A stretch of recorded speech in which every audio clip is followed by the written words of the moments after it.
Hey everyone, check it out. This is my 1970 Dodge Challenger RT. This vehicle I purchased from the dealership as an all-original car. Let me pop the hood and we'll take a look at the engine.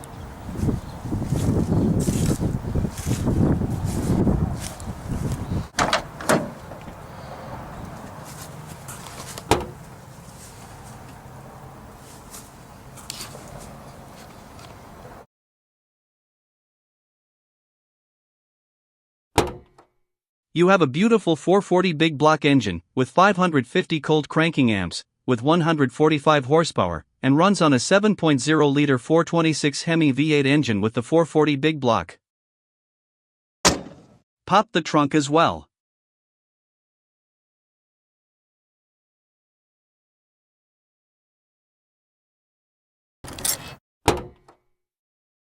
You'll see this big beautiful trunk space on this beauty. Let's take it for a ride, shall we?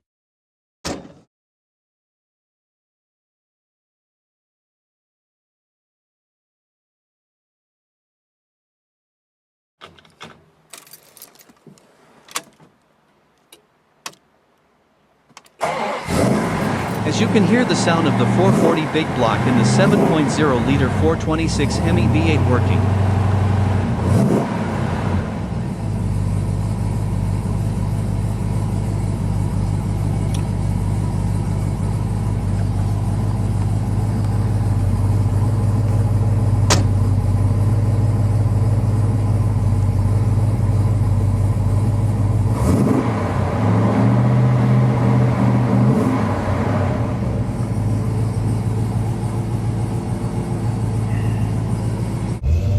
So this vehicle does run on 145 horsepower like I had pointed out. The vehicle itself was originally painted white when I bought it for $7,500 at the car parking classic car dealership on the other side of I-95. It is a piece of history that should be preserved, such as not leaving the vehicle out in the sun during hot summer days, because when the sun beams down on these vehicles, the paint starts to chip and then you would have to take it to an auto body shop to have it repainted, and the replacement paint job is not cheap, let me tell you that. It costs around $3,800 in this area, which is pretty expensive for a paint job on an all-original classic car that's in perfect condition with no other physical damage to any of its features, such as the chrome bumpers, the chrome rims, the chrome trim around the speedometer, especially the chrome shifter, no wear and tear to the leather bucket seats, dashboard, tires, or headliner, no damage to the headlights or taillights, and no damage to the front and rear windshield.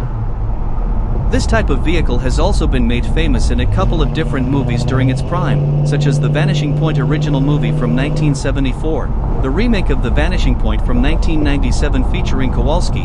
One of the final pursuits of the famous white 1970 Dodge Challenger RT was with a black unmarked 1968 Dodge Charger RT that paid homage to the 1968 movie Bullitt. The cop that was the chauffeur of the '68 Charger fired a beanbag shotgun out the driver's side window, kinda like how the partner of Bill Hickman in Bullitt fired a similar beanbag shotgun out of the driver's side backseat window of the other black '68 Charger that was pursued by an emerald green 1968 Ford Mustang GT driven by Steve McQueen. But the end of the chase scene at Bullitt, Steve McQueen rams the Charger off the road where goes out of control into a gas station and then explodes. As for the undercover police black '68 Charger, it actually overturns a few times during filming, showing a cops can't drive cliché.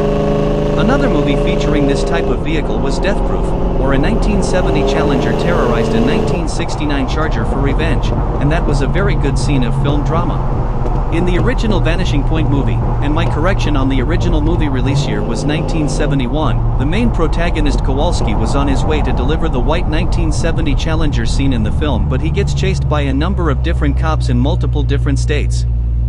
Funny enough, possibly later, or earlier in 1971, Gene Hackman, whom was supposed to play Kowalski, played his buddy, whom is portrayed as an NYPD detective in the movie The French Connection, who chases an MTA New York City subway train up Broadway. The vehicle he was driving was borrowed from a motorist and he needed to catch Bill Hickman's antagonist character.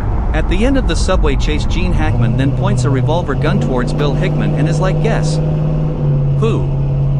Gene Hackman then shoots Bill Hickman in his back and causes him to fall down the elevated subway station stairwell.